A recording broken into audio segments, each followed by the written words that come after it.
Morning everybody. आज हम पढ़ेंगे संघ सिलेंट्रेटा का वर्गीकरण, है ना। तो ध्यान दें, सिलेंट्रेटा शब्द ग्रीक शब्दकोश के कुछ शब्दों जैसे कोइलॉस, एंटेरॉन और एटा से मिलके बना। कोइलॉस के मायने हुए कैविटी या सिलोम, एंटेरॉन का मतलब होता है इंटेस्टाइन और एटा का मतलब होता है बियरर या धारक। अब ये जो संघ है ये पोरीफेरन से विकसित आगे की अवस्था है ना। तो इसके अंदर हम कह सकते हैं कि ये जो जीव हैं ये यूमेटाजोअन्स हैं, है ना।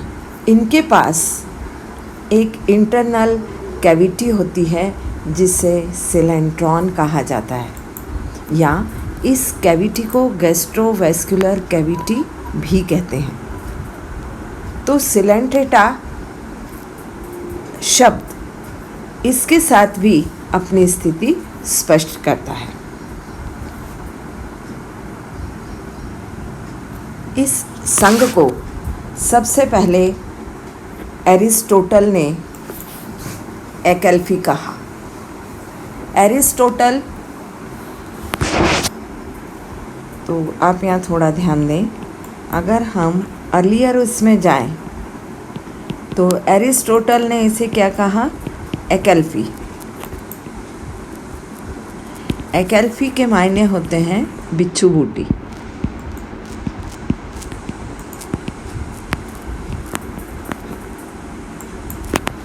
बिच्छू बूटी। अब बिच्छू बूटी जो है, इसमें आप बिच्छू शब्द पे गौर करें तो वहाँ कुछ दंशन प्रक्रिया से संबंधित बात नज़र आती है। तो एरिस्टोटल या अरस्तु ने इसे सर्वप्रथम कहा एकल्फी। फिर ल्यूकार्ट ने इस संघ को नाम दिया सिलेंट्रेटा। हेस्चैक ने इन्हें कहा निडेरिया, और निडेरिया निडॉस से बना। पैसेनॉल वे वर्कर रहे जिन्होंने ये बताया कि इस संघ के जो जीव हैं वे प्राणी हैं। ये इसके मुख्य ऐतिहासिक बिंदु। अब हम चलते हैं इसके वर्गीकरण से पूर्व इसके मुख्य लक्षणों की तरफ। तो संघ सिलेंट्रेटा में कैसे जीव हो गए? बहुकोषीय जीव हो गए। इनके शरीर का संगठन ऊतक श्रेणी अर्थात टिश्यू ग्रेड का हुआ। इनके शरीर में सममिति रेडियल प्रकार की पाई जाती है। ये सममिति रेडियल भी हो सकती है और बायरेडियल भी हो सकती है।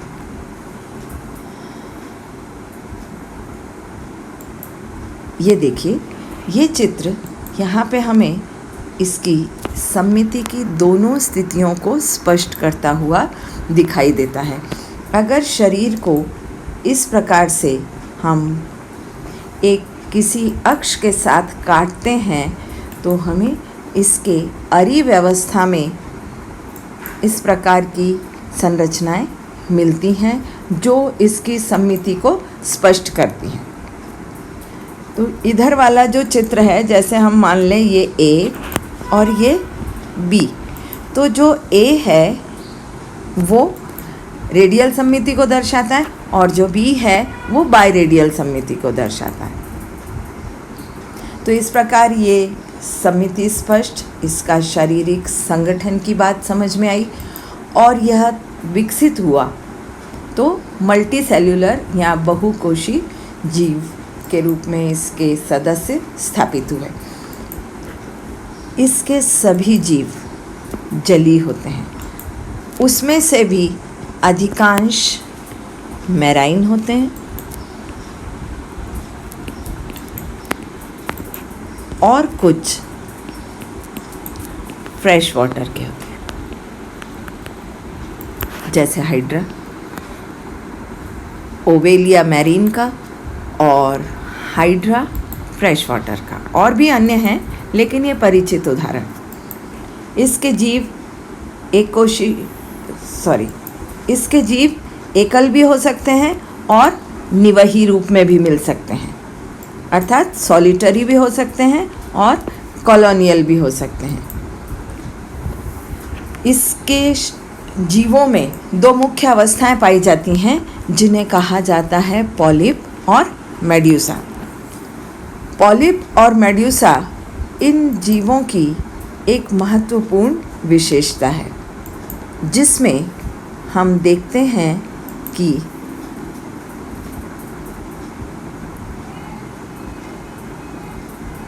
ये देखिए, ये इसकी बॉडी फॉर्म। तो बॉडी फॉर्म में पॉलिप और मेड्यूसा। इसको अगर हम और स्पष्ट सामान्य रेखा चित्र से समझें तो इधर देखिएगा, ये फर्स्ट और ये सेकंड। तो जो फर्स्ट है वो पॉलिप है। अब पॉलिप के क्या लक्षण हुए? पॉलिप में मुख ऊपर की ओर और अपमुख सतह नीचे की ओर, अर्थात आधार के साथ साथ। इसमें ये टेंटाकल्स, ये गैस्ट्रोवेस्कुलर कैविटी, और चूंकि ये जीव डिप्लोब्लास्टिक हैं इसलिए इनकी शारीरिक सतह पर ये बाह्य जो स्तर है वो एक्टोडर्म और जो आंतरिक स्तर होगा वह एंडोडर्म कहलाएगा। उसके बारे में अभी हम और आगे देखेंगे। और दोनों के बीच में पाया जाता है मीजोग्लिया। अभी हम इस चित्र को मुख्य रूप से देख रहे हैं पॉलिप और मेड्यूसा के लिए। तो पॉलिप में मुख ऊपर की ओर, टेंटाकल, ये बाकी स्थितियाँ इस चित्र में दिखाई दे रही हैं। अब हम मेड्यूसा की बात करें, आप इस सेकंड नंबर के डायग्राम पे आएँ तो इसमें मुख नीचे की ओर हो गया, ये मैन्यूब्रियम या हस्तक, और अपमुख सतह ऊपर की ओर हो गई, ये अपमुख सतह हो गई इसकी, है ना। तो ये वाली स्थितियां जो हैं, अर्थात अब बी के इंडिविजुअल्स को देखें, बी फॉर्म को, तो ये स्वतंत्र जीवी हैं, ये किसी आधार पर हैं और वे फ्री स्विमर हैं। तो इस प्रकार से इस संघ के जीवों में क्या पाए जाते हैं? दो प्रकार के बॉडी फॉर्म होते हैं जिसे कहते हैं पॉलिप और मेड्यूसा। अब देखिए, हम बात कर रहे हैं इसके लक्षणों की। फिर से हम इस स्लाइड पे आते हैं। तो ये यहाँ पे थे हम पॉलिप और मेड्यूसा। इस प्रकार आप यहाँ पॉलिप मेड्यूसा की और भी डिटेल लिख सकते हैं। फिर हम चलते हैं इसके बॉडी वाल के लक्षणों पर। पाए जाते हैं डिप्लोब्लास्टिज्म के कैरेक्टर, और डिप्लोब्लास्टिक में एक होता है एक्टोडर्म और एक है एंडोडर्म। दोनों के बीच में है मीजोग्लिया। इसकी एंडोडर्म को गैस्ट्रोडर्म भी कहा जाता है। इसमें दंश कोशिकाएं मुख्य रूप से पाई जाती हैं जिन्हें निमेटोसाइट्स या स्टिंगिंग सेल्स कहते हैं। इन प्राणियों में सिलोम, जिसे हम वास्तविक देह गुहा कहते हैं, वो नहीं पाई जाती। गौर कीजिए, सिलोम नहीं है, सिलोम प्लस एंटेरॉन की स्थिति है ना। तो इसके जीव क्या हो गए? एसिलोमेट। अब इसकी जो गैस्ट्रोवेस्कुलर कैविटी, जिसे हम सिलेंट्रॉन कहते हैं, वो इसके अंदर पाई जाती है, जिसकी तुलना हम विकासी स्तर पर आगे के प्राणियों के गट से कर सकते हैं। इनमें माउथ प्रेजेंट होता है, एनस एब्सेंट होता है। इनमें डाइजेशन एक्स्ट्रा सेल्यूलर और इंट्रासेल्यूलर दोनों प्रकार का होता है।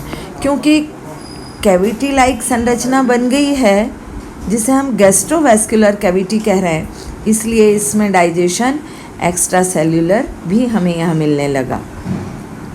इनमें श्वसन, उत्सर्जन और परिसंचरण तंत्रों का अभाव है।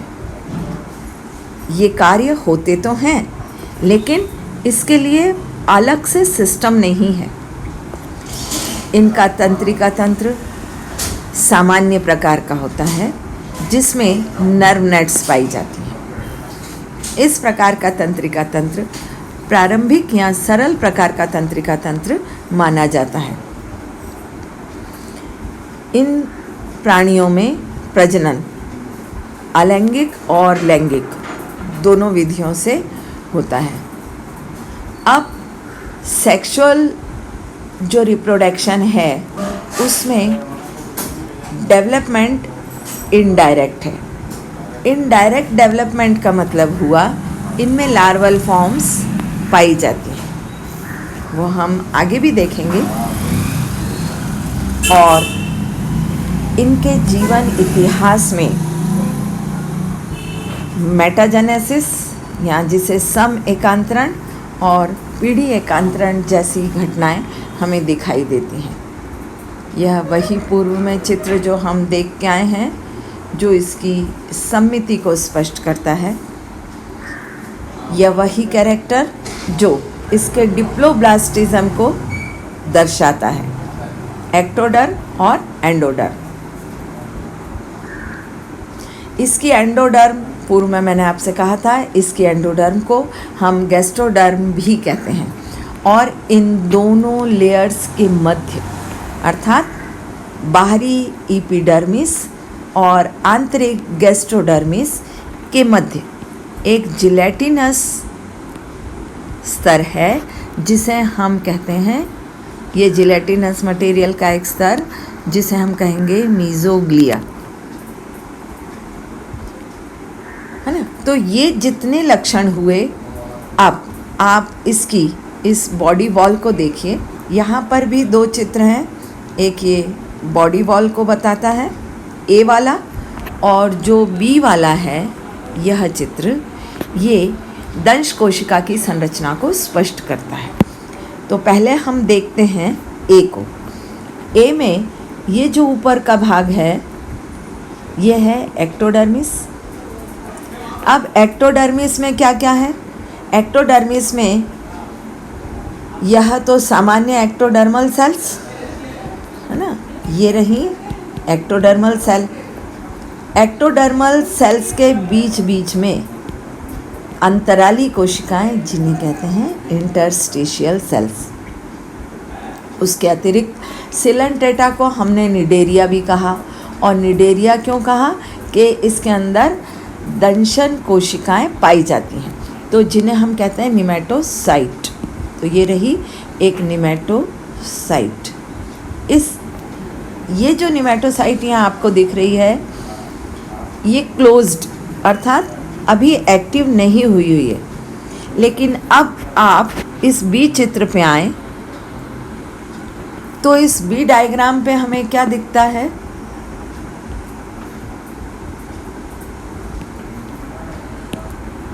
इस बी डायग्राम को देखें आप। यहाँ पे हमें क्या दिख रहा है? एक ये कोशिका, इस कोशिका को हम कह रहे हैं निमेटोसाइट। तो चूंकि सेल है इसलिए इसमें ये रहा न्यूक्लियस। इस तरफ यहाँ पे होगा इसमें साइटोप्लाज्म, यहाँ पे भरा होगा साइटोप्लाज्म। अंदर की तरफ एक कैप्सूल सदृश से संरचना दिखाई दे रही है ये। तो जो कैप्सूल है, इस कैप्सूल के अंदर से फिर एक ये थ्रेड लाइक स्ट्रक्चर बाहर आ रहा है, ये थ्रेड। इस थ्रेड में नीचे की तरफ अगर आप देखें तो कुछ लगे होते हैं यहाँ पे बार्ब्स। ये रहा बार्ब, और ये है बारब्यूल। तो जो बारब्यूल हैं वो छोटे हैं, पतले हैं, और इससे जो थोड़ा मोटी सी संरचना होती वो हुआ इसका बार्ब। इसको यहाँ देखिए, ये बार्ब। अब इस तरफ देखें, यहाँ पर एक ये खड़ी हुई सी संरचना दिखाई दे रही, इसे कहते हैं निडोसिल। और यहाँ पर ये हमें दिखाई दे रहा है इसका ओपर्क्युलम। ये स्ट्रक्चर क्या हुआ, इसका ओपर्क्युलम। जब ये क्लोज अवस्था में होता है, जैसा कि इस चित्र में आए आप ए पे, ये यहाँ पर, जब ये क्लोज अवस्था में है तो ओपर्क्युलम बंद होगा। लेकिन अभी मैंने आपको बताया था कि ये एक्टिव स्थिति में है, अर्थात ओपर्क्युलम खुल गया और इसमें से ये बार्ब यहाँ पर और थ्रेड बाहर निकल के आया। अब इस थ्रेड के आधारी भाग को देखिए, ये वाला।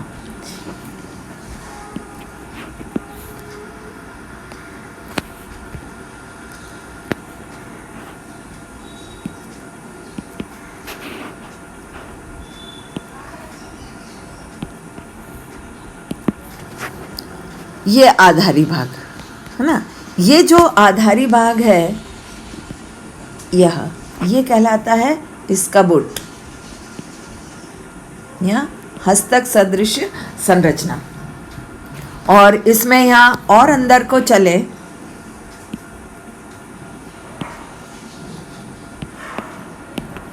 इसमें हम और अंदर को चलें तो ये यहाँ पे हमें दिखाई दे रहा है, इसके अंदर एक लिक्विड जैसी संरचना जिसे हम कहते हैं हिप्नोटॉक्सिन।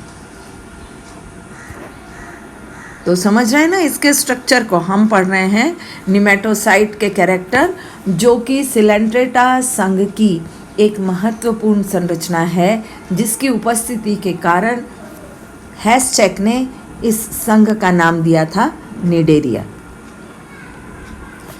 तो ये बात तो थी इस सेल की। इसके पास में देखिए ये सेल, यह सेल जो है ये सेंसरी सेल है। कौन सी सेल हुई है, सेंसरी, अर्थात एक संवेदी कोशिका। नीचे की तरफ अब हम चलें तो वहाँ हमें दिखाई दे रहा है मीजोग्लिया। ये देखिए ये वाला भाग मीजोग्लिया। अभी हमने देखा एक्टोडर्म, अंदर की तरफ हम देखेंगे एंडोडर्म, और दोनों के मध्य में यहाँ हमें दिखाई दे रहा है मीजोग्लिया। तो मीजोग्लिया में आप देखिए एपिडर्मिस के पास भी ये नर्व सेल है और गैस्ट्रोडर्मिस के पास भी ये नर्व सेल है। ये नर्व सेल हैं और वो थी संवेदी कोशिका। अब गैस्ट्रोडर्मिस या एंडोडर्मिस की बात करें, एंडोडर्मिस में पाई जाती हैं कुछ विशेष प्रकार की कोशिकाएं, जैसे वे कोशिकाएं जिनमें कूटपाद हों। ये कूटपाद जैसी संरचना अगर बनी है तो इस तरह की कोशिकाएं क्या कहलाएंगी, स्यूडोपोडियल सेल, चूँकि इनके पास स्यूडोपोडिया है। एक्टोडर्म जैसी ये एक नर्व सेल से रूपांतरित, अर्थात सेंसरी सेल। यह जो आप इसके पास में देख रहे हैं, जिसमें इस तरह के ऊपर कुछ सिक्रीटरी ड्रॉपलेट्स दिखाई दे रहे हैं, यह है इसकी ग्लैंडुलर सेल। और वे कोशिकाएं जिनमें इस तरह के फ्लैजेला हों, वे कहलाएंगी फ्लैजिलेटेड सेल। तो सिंपल सी बात है कि गैस्ट्रोडर्मिस की कोशिकाएं अलग अलग प्रकार से अपने कार्यों के अनुसार रूपांतरित हुई। उनमें से जिनके पास स्यूडोपोडिया हुए उसे हमने स्यूडोपोडियल सेल कहा। जो तंत्रिका तंत्र से संबंधित हुई उन्हें हमने सेंसरी सेल्स। जो श्रवण से संबंधित हैं वे कहलाई ग्लैंडुलर सेल, और जिनके पास इस तरह से फ्लैजेला हैं वे कहलाएंगी फ्लैजिलेटेड सेल। यहाँ पर भी इन गैस्ट्रोडर्मल सेल के मध्य में एक्टोडर्म के समान ही कुछ इंटरस्टिशियल सेल्स या अंतराली कोशिकाएं पाई जाती हैं। तो अभी हमने देखा कि ये दोनों चित्र ए और बी स्पष्ट करते हैं उन तमाम सारे लक्षणों को जो आप ऊपर देखते आए हैं।